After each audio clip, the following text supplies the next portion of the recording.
嗨，大家好啊！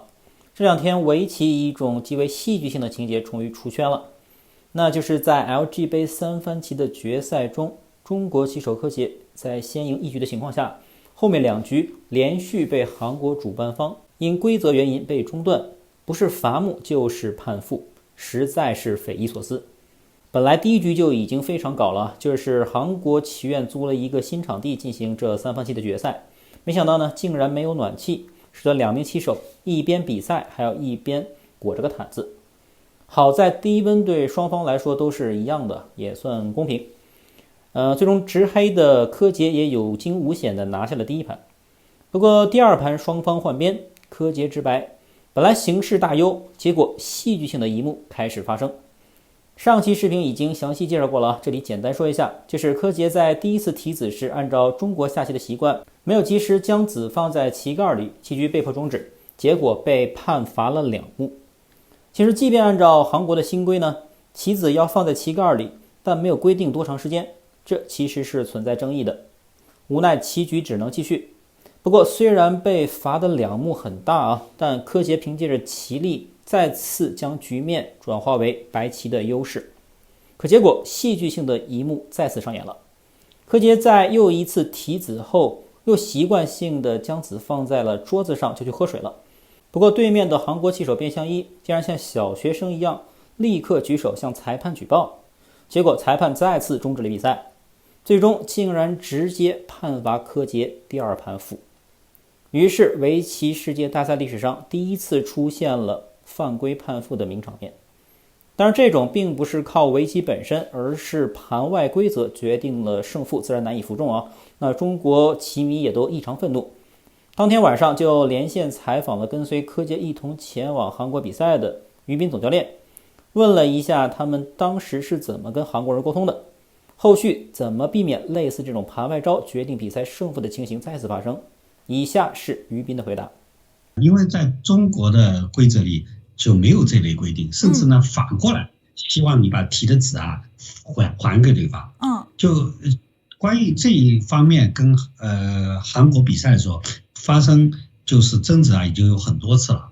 就是因为当时我们把棋子还给了他，导致了他们数目数不好数，就最后判这个确实是有问题的，因为你影响了最后的比赛他们的数子的那个胜负。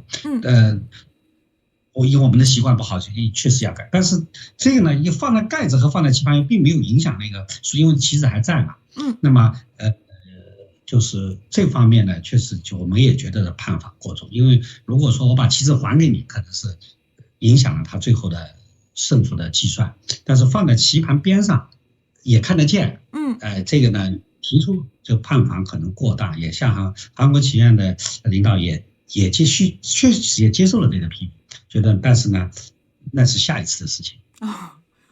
也就是说这个不太合理的规定也许有可能未来会有调整，但是今天已经发生的事情，韩方是拒绝说有一些通融的可能性，就是要按规则判。对，就是这个意思哈。尽管于斌的整个说法给我感觉都过软，但既然他提到了韩国棋院领导已经接受了批评，以后不会再这样了，那我们也只能静观其变了。那么接下来的比赛会如于斌所述的有所改善吗？并没有。今天进行的第3盘，在棋局进行到第159手时，韩国棋手卞相一陷入长考，已经过去了将近半个小时。此时韩国裁判组再次喧宾夺主的登场了。柯洁起先还下意识地看了看桌面上是不是又有棋子没有放入棋盖里，韩国裁判组再次终止比赛，要罚柯洁2目。但此时卞相一还在长考，此时封盘不是給卞相一额外的时间进行思考吗？于是这一次柯洁终于不忍了。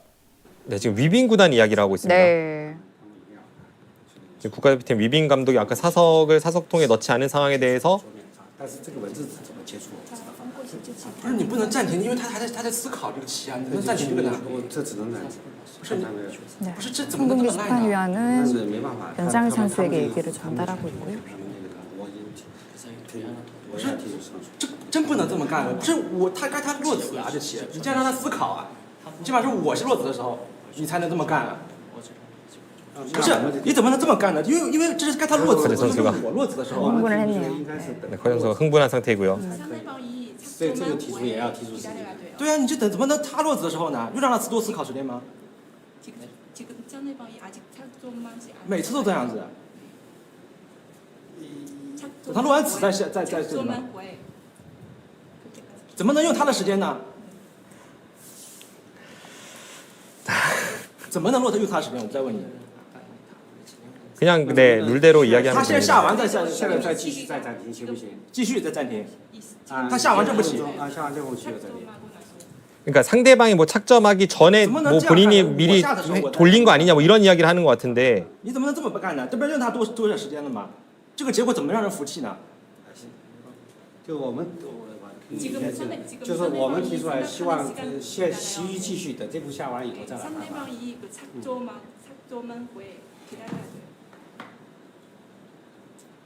근데 아까 보면 커제 선수가 사석이 2개가 있었잖아요. 네. 그거는 본인이 한 번 실수한 다음에 그다음 착점이 이어졌다는 거죠. 그렇죠. 네.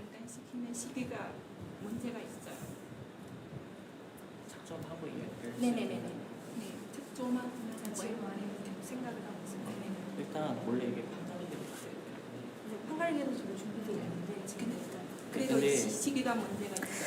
가장 중요한 상황 장면에서 원래 중단시키는 시기는 아까 많이 지나는 게 그래도 문제가 있어요.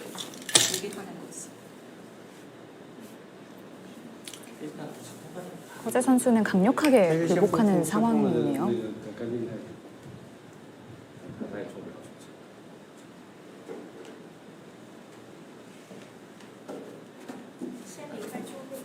허재 선수가 이렇게 네. 그러니까 뭐 그 화면을 확인시켜 주는 것 같아요. 왜냐하면 제가 보니까 정확하게 뭐 커제 선수가 의도하는 바가 뭔지는 모르겠지만 지금 보면 커제 선수가 본인이 착수를 하고 나서 상대가 착수하기 전에 실수를 돌렸다라고 말하는 그런 거 아니면 사실 여기서 주장할 게 없는데 그래서 그 화면을 확인할 것 같거든요. 근데 커제 선수가 아까 저희가 봤을 때 사석이 2개나 잘못된 곳이 있었습니다. 그러면 하나는 왼편에, 하나는 사속통 该他 바로 落子，他落完子再找我呀。怎么能用他的时间封盘呢？ 아, 정말 你这个结果让人怎么服气啊？第一盘我是忍了，该对手落子，他落完子再说这个事儿啊。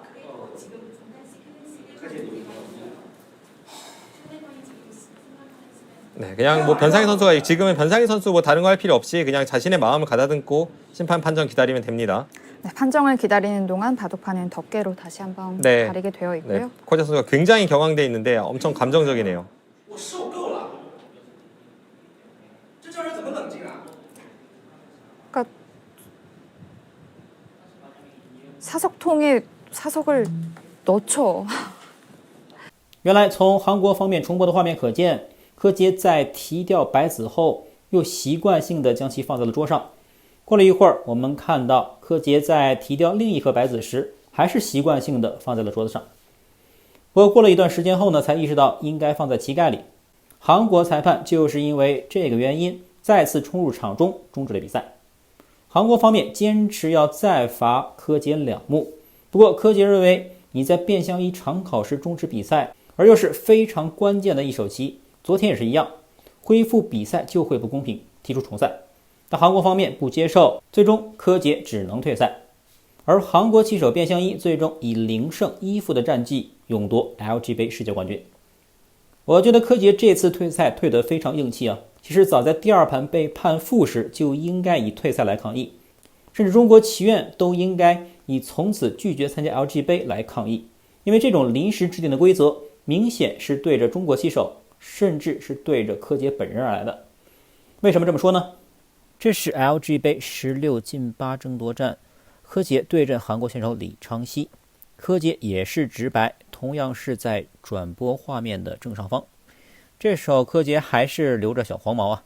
注意这里的棋桌上，柯洁的棋盖同样也是在画面的右上方，换句话说，还是柯洁的反手位。那么这场比赛柯洁是怎么提子的呢？我们注意到，此时柯洁提子后所提黑棋跟今天一样，也是习惯性的放在了旁边的桌子上。那么这颗棋子是什么时候被放入棋盖的呢？大家可以猜一下啊。我查了一下，竟然是1个多小时之后。而这期间，柯洁连裁判的一次警告都没有收到。我们可以看到，这时柯洁起身去倒水，还将扇子放在了桌子上。而没过多久，等柯洁拿着水回来后，就顺手将那颗梯子放在了右侧的旗盖里，是不是跟今天发生的情景一模一样？而后还没完，我们接着看，在双方又下了几手后，柯洁再次梯子又习惯性的放在了旗盒旁边的桌子上，这是第2次。而后双方再下了几手后，柯洁又提了2子，同样摆在桌子上。不过此时他应该意识到，按照韩国人的习惯是要放在旗盖上的，因此将其移至盖子里。由于太不顺手了，所以就将盖子放在了习惯的右手位。注意此时桌子上还留了1颗子，直到再下几手后，柯洁才将其放回。这一连出现的多次柯洁未按韩国习惯的梯子情形，如果按照今天所谓的规则，柯洁连8强都进不去了，早就被判负了。而这场比赛最终柯洁中盘战胜了李昌熙，最终挺进8强。而直到比赛结束都没有裁判的干预而终止比赛，当然也没有举手打小报告的情形出现。紧接着的8进4呢，柯洁再遇韩国选手韩相朝，此盘柯洁直黑，而旗盖刚好在右手位，并不被计时器所阻挡，此盘就没有什么问题了。而到了半决赛呢，柯洁再次猜到白棋。不过这盘我们注意到棋盘的桌子够大，柯洁在棋局一开始旗盖就是摆在右手侧的，这一盘棋柯洁最终获胜，时间是在2024年的10月2日。当然 LG 杯的决赛则被安排到今年1月进行，时间很长。不过韩国方面却在11月临时出了个新规，要求所有梯子必须放入旗盖中，否则第1次将判罚2目，第2次将被判负。看着好像是在决赛之前专门针对中国选手下棋的习惯而来，很可能还特别研究了一下柯洁此前的下棋习惯，而且在决赛中还特别将比赛桌子设计的特别小特别局促，这样就会对旗盖摆到计时器一侧造成障碍。以上就是对今天 LG 杯决赛的进一步分析和合理怀疑。无论怎样，围棋史上首个0胜1负的世界冠军终于诞生了。接下来对这场可以载入史册的围棋决赛，势必会成为中日韩3国未来几天舆论的焦点。